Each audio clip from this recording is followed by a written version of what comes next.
आप लोग के अपने चैनल निष्ठाऊं क्लास में बहुत बहुत स्वागत है। आज मैं आप लोग के समक्ष की वीडियो के माध्यम से जो बीएसएससी सीजीएल 3 और सेकंड इंटर लेवल की जो वैकेंसी आने वाली है, क्या उस जो वैकेंसी आएगी इसके बाद सीटों की संख्या बढ़ेगी तो कितनी हो जाएगी, और इसमें अधिकतम उम्र सीमा गणना कब से होगी, क्योंकि 8 साल वैकेंसी नहीं आने से बहुत सारे अभ्यर्थियों की जो उम्र सीमा अधिक हो गई है और वो अपने सभी वर्गों में कैटेगरी वाइज वे अधिकतम उम्र सीमा को पार कर चुके हैं। तो ऐसे अभ्यर्थियों के लिए क्या आयोग रियायत देने जा रहा है उम्र सीमा में, और जो सीटों की संख्या जिस तरह से आज पेपर में प्रकाशित हुई है, क्या सीटों की संख्या इतनी ही रहेगी या उससे अधिक होगी। तो आइए हम इस बातों पर विस्तार से चर्चा करते हैं। उम्र सीमा की गणना को लेकर आयोग में क्या चर्चा हो रही है, उस संदर्भ में मैंने आप लोगों को लेटेस्ट इन्फॉर्मेशन देने का सुबह में वादा किया था। तो चलिए इस पर हम बात करेंगे, और इसमें जो पोस्टों की संख्या कितनी बढ़कर हो जाएगी उस पर भी चर्चा करेंगे। जैसा कि आप लोग देख रहे हैं कि सेकेंड इंटर स्तरीय, पहले हम चर्चा करते हैं जो सेकेंड इंटर स्तरीय जो बहाली आने वाली है बीएसएससी द्वारा, उसमें आप लोगों को जो वैकेंसी की संख्या है 2600 से अधिक रिक्तियाँ आयोग को मिल चुकी हैं। और सीजीएल 3 के लिए आप लोगों को जो रिक्तियां हैं 2000 के आसपास रिक्तियां मिल चुकी हैं, और 1360 इसमें सचिवालय सहायक के पद हैं। तो सबसे बड़ा प्रश्न है कि 8 साल के बाद भी क्या पदों की संख्या जो आएगी वैकेंसी इतनी रहेगी या उससे बढ़ेगी। तो जिस तरह से आप देखिए पूरे 8 साल में बिहार के सभी डिपार्टमेंट में हो, चाहे वह स्नातक स्तरीय पद हो या इंटर स्तरीय पद, तो सभी में सीटों की संख्या काफ़ी मतलब कि रिक्त हुई हैं, सीटें रिक्त हुई हैं, क्योंकि बहाली या इंटर लेवल की आप लोगों को लंबे अरसे से लटकी हुई है, और 2014 के पहले भी बहाली आप लोगों को 10 साल पहले हुई थी। तो इंटर स्तरीय पद भी अभी भी बड़ी संख्या में खाली हैं, तो आप लोगों को 2600 से अधिक पदों पर नियुक्ति होगी।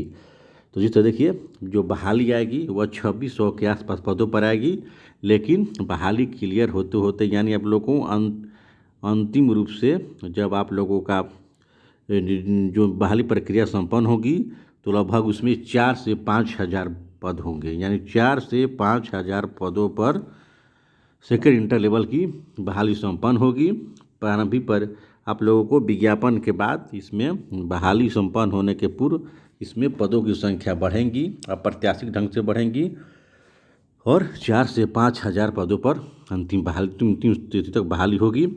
और जो स्नातक स्तरीय पद हैं इसमें भी आप लोगों को जो रिक्ति आएंगी 2500 के आसपास पदों पर बहाली आएंगी, लेकिन आप लोगों को जो है इसमें जो बहाली प्रक्रिया संपन्न होते होते यानी जो आप लोगों को जो अंतिम बहाली होगी, इसमें अंतिम रूप से जितने भी अभ्यर्थी चयनित होंगे उनकी संख्या 3500 से 3600 के आसपास होगी, यानी सीजीएल 3 में 3600 तक पद हो जाएंगे। भले ही विज्ञापन 2500 सीटों पर आए या 2200 सीटों पर आए, लेकिन अंतिम रूप से इसमें 3600 लगभग रिक्तियां होंगी, और इसी पर अंतिम रूप से बहाली होगी। तो आप लोगों के लिए सुनहरा अवसर है, और दोनों की बहाली एक साथ आने की संभावना है, क्योंकि आप लोग देख चुके हैं जो प्रथम सीजीएल हो या सेकंड सीजीएल हो, दोनों में जो रिक्तियां कम आई थी 1500 से 1800 के आसपास आई थी, लेकिन सीजीएल 1 में आप लोगों को 3500 तक रिक्तियाँ उसमें बहाली प्रक्रिया हुई, और सेकंड इंटर स्नातक लेवल में भी उसमें भी आप लोगों को सीजीएल 2 में भी लगभग आप लोगों को 3500 से 3200 तक बहालियाँ हुई हैं। तो इस रिक्तियाँ निश्चित तौर से 3600 पदों पर होंगी। आप लोगों के सुनहरा अवसर है, बिल्कुल तैयारी में लगे रहें। हाँ, वैकेंसी आएगी, और इस बार आप लोगों की जो बहाली प्रक्रिया बहुत जल्द संपन्न होगी, चाहे प्रारंभिक परीक्षा हो या मुख्य परीक्षा हो। और इसमें देखिए जो अभ्यर्थी अधिकतम उम्र सीमा को पार कर चुके हैं, क्योंकि जाहिर सी बात है 8 साल से तक वैकेंसी नहीं आई है, तो उन अभ्यर्थियों के लिए आयोग उम्र सीमा में रियायत देने की रणनीति बना रहा है। आप लोगों को अधिकतम उम्र सीमा जो 1 जनवरी 2015 से काउंट होगी, इसकी रणनीति आयोग बना रहा है कि 1 जनवरी 2015 से अधिकतम उम्र सीमा की गणना होगी।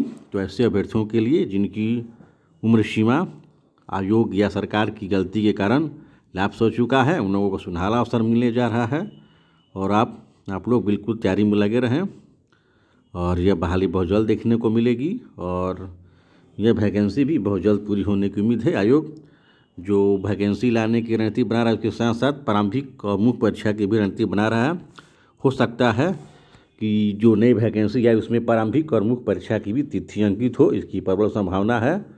तो आप लोग पूरी तरह से पुनः जोश खरोश के साथ तैयारी में लग जाएं और आप लोगों के लिए सुनहरा अवसर है। और इस संबंध में जैसे ही और कोई लेटेस्ट इन्फॉर्मेशन मिलता है आप लोगों को वीडियो के माध्यम से सूचित कर दूंगा।